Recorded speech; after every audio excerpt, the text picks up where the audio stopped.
What's going on, folks? My name's Gray, this is Video Holocaust, and today my review is of Fist of the North Star, which claims to be the first live-action manga movie.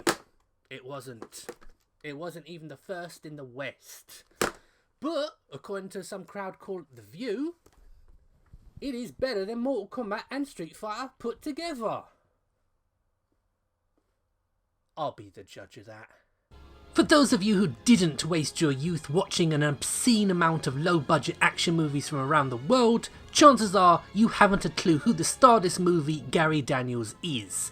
Well, he's a British martial arts actor and muscled fellow who was reasonably popular on the American B-movie circuit back in the early 90s, popping up in films like Ring of Fire opposite former world kickboxing champion Don the Dragon Wilson, and even got to fight Jackie Chan in the Wong Jing train wreck City Hunter. Despite starring in 200 plus movies, City Hunter is still the only movie that Jackie Chan has publicly come out and distanced himself from.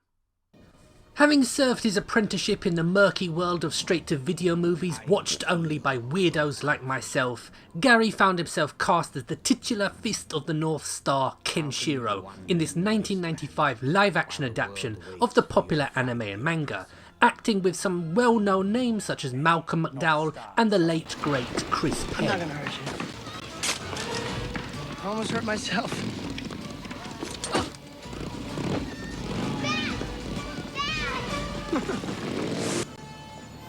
R.I.P. Chris Penn.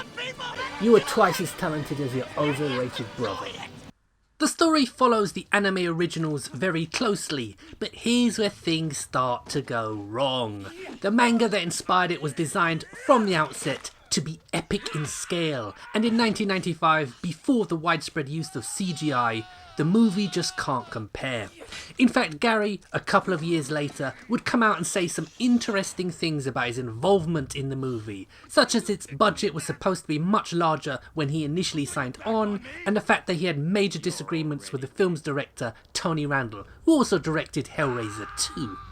Over how much action should be in the movie. Tony wanted to focus more on the drama of Kenshiro's quest to save his kidnapped girlfriend, while Gary wanted, understandably, to really strut his stuff on screen in what he hoped would be a breakout role for him. And I don't know, maybe it's a British thing, but I agree with Gazza on this one. What many low-budget filmmakers inspired by the success of movies like Mad Max failed to grasp was that George Miller had the vast landscapes of the Australian outback to give his movies a real sense of desolation and scale. When you shoot a scene in a studio, it looks like it's been shot on a set. It ain't easy being sleazy. But this is an action movie, and no matter how bad the production values, some over-the-top action set pieces could still save it and give it cult status. I mean, this is good. I like this. More please. Sadly though, scenes like this are few and far between.